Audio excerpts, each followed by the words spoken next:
Hi hello good morning welcome to my channel CSK happy home.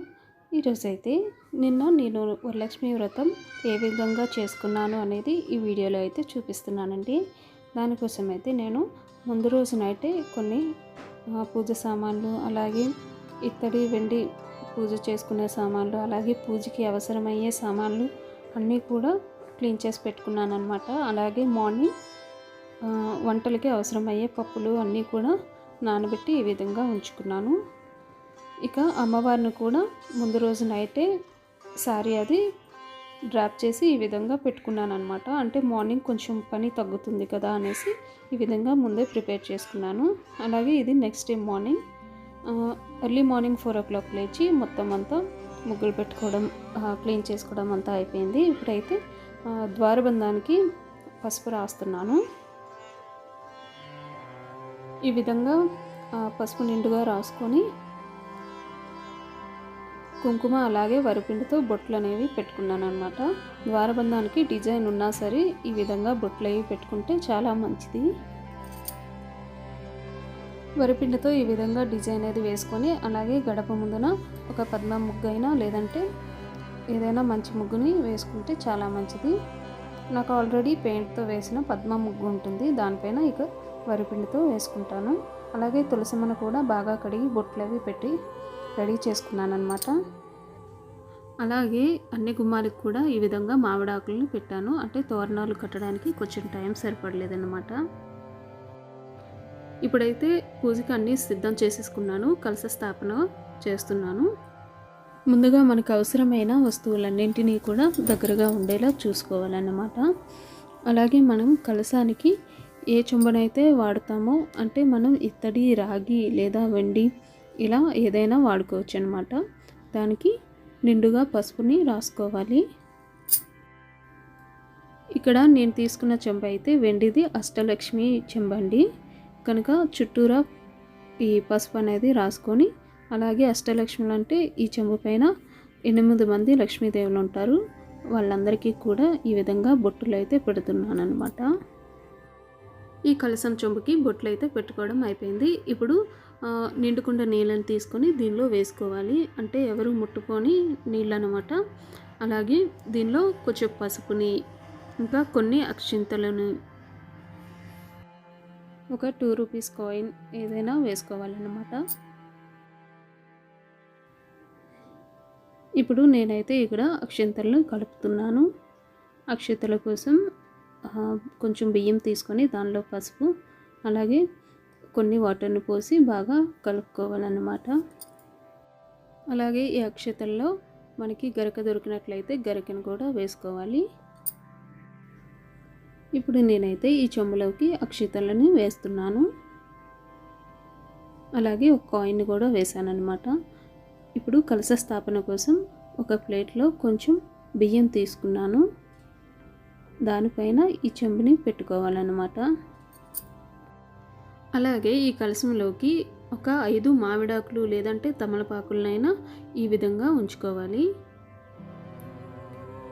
3, 5, 7, 9 ఈ లెక్కలో చేసుకుంటే చాలా మంచిదన్నమాట. ఏమైనా సరే నేనైతే ఇక్కడ 5 మామిడాకులు తీసి ఈ విధంగా లోపలికి పెట్టి దానిపైన కొబ్బరికాయకి పసుపు రాసి బొట్లు పెట్టుకున్నాను.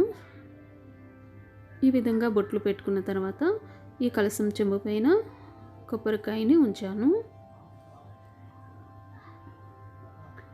కొబ్బరికాయ ఎప్పుడు కూడా మరీ వెయిట్గా లేకుండా మన చెంబుకు తగ్గట్టుగా సెలెక్ట్ చేసుకోండి. అప్పుడైతేనే ఆ చెంబు పడిపోకుండా బాగా ఉంటుందన్నమాట. అది కాకుండా దీనిపైన బ్లౌజ్ పీస్ అనేది పెడతాం కనుక ఆ కొబ్బరికాయ కూడా సరిపడా తీసుకుంటే చాలా మంచిది. ఇప్పుడైతే ఈ జాకెట్ ముక్కను కలశం పైన పెట్టడానికి ఫోల్డ్ చేసుకుంటున్నాను అనమాట. జాకెట్ ముక్కను ఈ విధంగా తీసుకొని మధ్యకి ఫోల్డ్ చేసుకోవాలి. అంటే మనకి ఏ సైజ్ కావాలో ఆ సైజులో ఫోల్డ్ చేసుకోవాలన్నమాట. ఈ విధంగా తీసుకొని దీన్ని మనం సమోసాలు చేస్తాం కదా, ఆ సమోసా చుట్టినట్టుగా దీన్ని కూడా చుట్టుకోవాలి. ఈ విధంగా ఈ బ్లౌజ్ పీస్ అనేది బ్లాక్ కాకుండా ఇలా గ్రీన్, రెడ్ ఈ కలర్స్లో ఉంటే చాలా మంచిది. బ్లాక్ను మాత్రం పూజలో సారీస్ కానీ బ్లౌజ్ పీసెస్ కానీ యూజ్ చేయకూడదు. ఇప్పుడైతే ఫోల్డింగ్ అయిపోయింది. దీన్ని ఈ కొబ్బరికాయ పైన పెట్టుకొని దానికి కూడా పసుపు అలాగే కుంకుమ బొట్లు పెట్టుకోవాలి. నాకు ఇలా 3 బొట్లు పెట్టడం అలవాటు అనమాట. అందుకే దేనికైనా అలా 3 బొట్లు పెట్టేస్తూ ఉంటాను. ఇప్పుడైతే అమ్మవారి బంగారం రూపుని తోరానికి ఏ విధంగా వేసుకోవాలో చూద్దాం.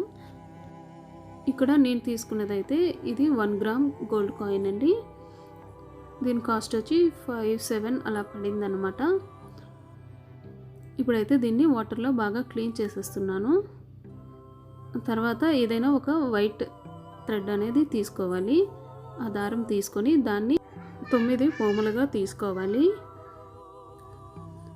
ఈ సంవత్సరం గోల్డ్ కాయిన్ మాత్రం మెడలో వేసుకోకుండా అలానే ఉంచేద్దాం అనుకుంటున్నాను. ఎందుకంటే ప్రతి ఏడాది గోల్డ్ రేటు పెరుగుతుంది కనుక అవసరానికి మళ్ళీ కొనడం కుదరకపోతే ఇదే కాయిన్ని యూస్ చేద్దామనేసి ఈసారి అయితే పూజ అయిపోయిన తర్వాత తీసి బీరువాలో ఉంచేద్దాం అనుకుంటున్నాను. ఈ విధంగా 9 దారాలు తీసుకున్న తర్వాత దీనికి నిండుగా పసుపు అనేది రాసుకోవాలి. తాడు ఎక్కడా కూడా గ్యాప్స్ లేకుండా బాగా రాసుకోవాలి పసుపు. అదేవిధంగా రాసుకున్న తర్వాత ఈ గోల్డ్ కాయిన్ ఏదైతే ఉందో రూపు దాన్ని ఈ విధంగా తాడులోకి ఎక్కించుకోవాలి. తర్వాత ఈ విధంగా ఒక 3 ముడులు వేసి పక్కన ఉంచుకోవాలి. ఇప్పుడు అమ్మవారి రూపుని ఈ తోరానికి పెట్టుకోవడం అయితే అయిపోయింది. అలాగే ముందు వెనుక కూడా ఈ బొట్టు అనేది పెట్టుకోవాలన్నమాట. ఎందుకంటే ముందుని వరలక్ష్మీదేవి అలాగే వెనకాల సీతారాముల ఫోటోలు ఉంటాయి కనుక 2 వైపులా బొట్టు పెట్టుకోవాలి. ఇప్పుడైతే గాజుల్ని తీసుకుంటున్నాను. పూజ కోసం కనుక ఎరుపు రంగు గాజుల్ని తీసుకున్నాను. వాటిని ఈ కలశానికి ఒక 5, 7, 9 ఈ విధంగా పెట్టుకోవాలన్నమాట. మిగతావి ముత్తైదువులకి వాయినాలు ఇవ్వటానికి సరిపోతాయి. ఇప్పుడైతే పళ్ళను శుభ్రం చేస్తున్నాను. నేనైతే ఈ ప్రసాదాలు కానీ పళ్ళు అలాగే బ్యాంగిల్స్ ఇవన్నీ కూడా 5 లెక్క తీసుకుంటాను అనమాట ఎప్పుడూ కూడాను. అలాగే ఈ ఫ్రూట్స్ కూడా 5 రకాలని తీసుకున్నాను. వాటిని ఇలా బాగా కడిగి అమ్మవారి దగ్గర పెట్టుకోవాలన్నమాట. ఇప్పుడైతే చేతికి కట్టుకునే తోరం అలాగే అమ్మవారి మెడలోకి పూలమాలని తయారు చేస్తున్నాను అనమాట. ఈ తోరం కోసం కూడా వైట్ కలర్ థ్రెడ్ని ఒక 9 పోగులుగా తీసుకొని దానికి ఒక చామంతి పువ్వు కానీ లేదంటే ఏవైనా పువ్వుల్ని ఇలా కట్టుకోవాలన్నమాట. అంటే ఒక్కొక్కరు ఒక్కో విధంగా చేస్తుంటారు కదండి. ఈ తోరానికి కూడా 9 పువ్వులు అలా పెట్టుకునే వాళ్ళు కూడా ఉంటారు. నేనైతే 1 లేదా 3 పువ్వుల్ని పెడతానన్నమాట ఎప్పుడు కూడా. ఇప్పుడు అమ్మవారి మెడలోకి మాలని కూరుస్తున్నాను. అమ్మవారికి తెల్ల పువ్వులు అంటే ఇష్టం కదా, తెలుపు అలాగే ఎరుపువి. అందుకని గులాబీలు నందివర్ధనం పువ్వుల్ని కూర్చుతున్నాను. అలాగే అమ్మవారి దగ్గర పెట్టడానికి తాంబూలాన్ని అయితే చేస్తున్నాను. దానికోసం 2 తమలపాకులు, 2 వక్కలు, 2 అరటిపళ్ళు అలాగే మన దగ్గర ఉండే కొన్ని చిల్లర నాణ్యాలు తీసుకొని ఈ తాంబూలం అనేది పెట్టుకోవాలన్నమాట. ఈ తాంబూలం కూడా 2 తయారు చేసుకోవాలి. ఒకటి గణపతికి అలాగే రెండవది అమ్మవారికి. అలాగే ఇంకొన్ని తాంబూలాలు తయారు చేసి పెట్టుకుంటే ఎవరైనా ముత్తైదువులు పిలిచి పెట్టుకోవడానికి సరిపోతాయి. ఇప్పుడైతే పసుపు గణపతిని తయారు చేస్తున్నాను. పసుపు గణపతి మన ఇంట్లో వెండి విగ్రహాలు అని ఏవైనా చిన్న చిన్న విగ్రహాలు ఉంటే అవి పెట్టుకోవచ్చు. అవి లేని వాళ్ళు ఈ విధంగా పసుపులో కొన్ని నీళ్లు పోసుకొని ఒక చిన్న ముద్దలా చేసి అమ్మవారికి కుడివైపున తమలపాకు వేసి పెట్టుకున్నట్లయితే పసుపు వినాయకుని కూడా మనం పూజ చేసుకోవచ్చు. ఈ విధంగా ఒక 2 తమలపాకులు తీసుకొని దానిపైన ఈ పసుపు వినాయకుడిని పెట్టి కుంకుమ బొట్లు అనేవి పెట్టుకోవాలన్నమాట. ఈ విధంగా వినాయకునికి కుంకుమ బొట్టు పెట్టుకున్న తర్వాత వినాయకుడిని అమ్మవారికి కుడివైపున పెట్టుకోవాలి. ఇప్పుడైతే చీర జాకెట్ చుక్కోవడానికి అలాగే తాంబూలం పెట్టడానికి ఇలా జాకెట్ ముక్కకి పసుపు కుంకుమ అనేది పెడుతున్నాను. నేను చీరనైతే అమ్మవారికి ఆల్రెడీ కట్టేశాను కనుక ఇక్కడ బ్లౌజ్ పీస్ ఒకటే చూపుతున్నాను అనమాట. దానిపైన తాంబూలం పెట్టి ఇలా అమ్మవారి పక్కన పెట్టేసుకోవాలి. ఇప్పుడు పసుపు గణపతిని తయారు చేసుకున్నాం కనుక పసుపు గణపతిని పెట్టుకొని పువ్వులు తాంబూలం కూడా సమర్పించుకోవాలి. ఇప్పుడు దీపారాధన కోసం నేనైతే 5 దీపాలని తీసుకుంటున్నాను. ఈ దీపాల్లోకి ఆవు నెయ్యిని వేసుకోవాలన్నమాట. ఈ ఆవు నెయ్యిని కూడా మనం వేరేగా తప్పించుకుంటే బాగుంటుంది, లేదంటే ఇంట్లోనే తయారు చేసి పెట్టుకోవచ్చు. ఇప్పుడు ఈ దీపపు కుందులకి బొట్లు కూడా పెట్టుకోవాలన్నమాట. గంధంతో లేదంటే పసుపు కుంకుమతో ఈ విధంగా దీపపు కుందులకు కూడా పసుపు కుంకుమ పెట్టుకొని అమ్మవారి దగ్గర పెట్టుకోవాలి. అలాగే 2 ఒత్తుల్ని తీసుకొని ఒకటిగా చేసి ఈ కుందుల్లో వేసుకొని దీపారాధన అనేది చేసుకుంటే చాలా మంచిది.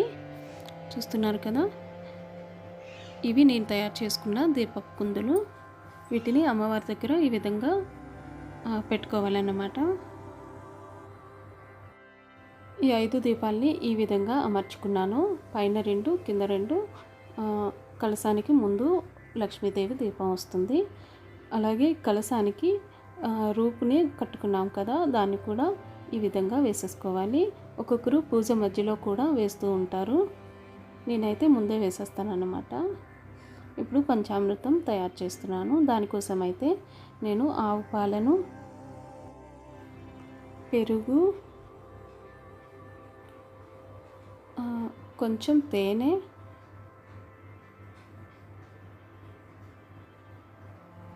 అలాగే నెయ్యి, ఆవు నెయ్యి అన్నమాట ఇది. ఇంకొంచెం పంచదారని వేసుకున్నాను. ఈ 5ని వేసి పంచామృతాన్ని ఈ విధంగా తయారు చేసుకున్నాను. దీన్ని కొంచెం తిప్పుకుంటే ఈ షుగర్ అనేది మెల్ట్ అవుతుంది. అదేవిధంగా ఇక్కడ చలిమిడి బెల్లం, ఇంకా ఈ పప్పు బెల్లం కూడా తయారు చేసి పెట్టుకున్నాను నైవేద్యంకి. ఇప్పుడు పిండి వంటలు అయితే నేను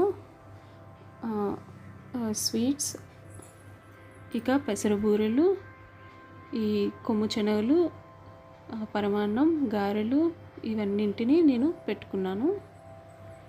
పులిహోర కూడా చేశాను, కానీ ఈ క్లిప్పింగ్లో అయితే పులిహోర లేదు. ఇలా 9 నైవేద్యాలని అమ్మవారికి పెట్టుకున్నాను అనమాట. ఇక అంతా సర్దుకోవడం అయితే అయిపోయింది. ఇప్పుడు డ్రెస్ చేంజ్ చేసుకొని శారీ కట్టి పూజ అయితే స్టార్ట్ చేస్తున్నాము.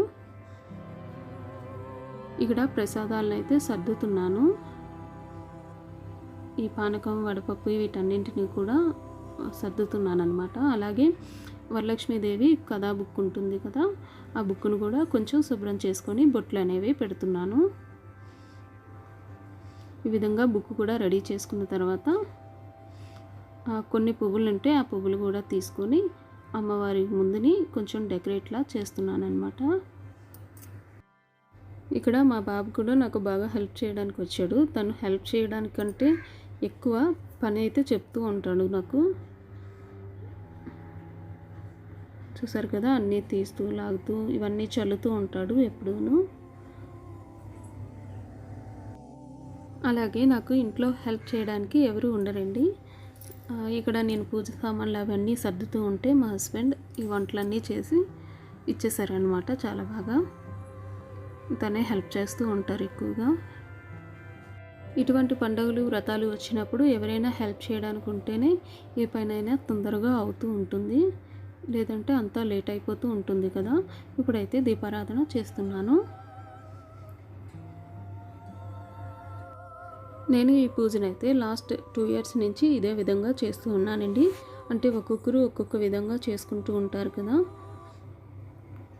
నేనైతే ఇప్పుడు ఇలానే ఫాలో అవుతూ ఉంటాను. కానీ ఇది రైటో రాంగో తెలియదు, కానీ ఈ విధంగా చేస్తూ ఉంటాను అన్నమాట. ఇప్పుడైతే దీపారాధన అయిపోయింది కదా. చదవడం అయితే స్టార్ట్ చేసేసాము. అది కూడా మా హస్బెండే చదువుతున్నారు. తర్వాత కథలో చెప్పిన విధంగా తోరాన్ని అయితే ఇలా కుడి చేతికి కట్టుకుంటున్నాం. ఒక్కొక్కరైతే ముందుగానే ఈ తోరాన్ని కట్టేసుకుంటూ ఉంటారు. నేనైతే కథలో వచ్చినప్పుడే ఈ తోరాన్ని చేతికి కట్టుకుంటూ ఉంటాను. అలాగే బుక్ అంతా చదవడం అయిపోయింది. ఇక హారతి అయితే ఇచ్చేస్తున్నాను అన్నమాట. ఈ విధంగా నమస్కారం కూడా చేసేసుకున్నాం అందరం కూడా. పూజ అంతా కంప్లీట్ అయిపోయింది. ఇప్పుడు ఒక ముత్తైదుగు పిలిచి వాయినం ఇచ్చుకున్నాను అనమాట. ఇప్పుడు 3 లేదా 5 ఇచ్చేదాన్ని. ఇయర్ మరి పరిస్థితులు అయితే బాగలేదు కనుక ఒకరినే పిలిచి వాయినం అనేది ఇచ్చుకున్నాను. ఈ వరలక్ష్మి పూజలు ఎప్పుడు చేసుకునేటప్పుడు ఒక్కొక్కరు ఒక్కొక్క పద్ధతిని ఫాలో అవుతూ ఉంటారు. నేను ఎప్పుడు చేసుకునే పద్ధతి అయితే ఈ విధంగా ఉంటుంది. ఇందులో ఏమైనా కొన్ని మిస్టేక్స్ ఉంటే ప్లీజ్ ఎవరు ఏమనుకోవద్దండి. కానీ ఈ పూజలో ఏమైనా నేను తప్పులు చేసుంటే నాకు కామెంట్లో తెలియజేయండి. నెక్స్ట్ అటువంటి తప్పులు చేయకుండా నేను చూసుకుంటాను. చూసారు కదండి ఈ పూజా విధానాన్ని, అలాగే నేను చేసిన డెకరేషన్ని, వీటన్నింటినీ కూడా. ఈ వీడియో కనుక మీకు నచ్చినట్లయితే ప్లీజ్ లైక్ చేయండి. అలాగే నా ఛానల్ అయితే సబ్స్క్రైబ్ చేయండి. ఇంత ఓపికగా చూసినందుకు మీ అందరికీ చాలా చాలా థ్యాంక్స్ అండి.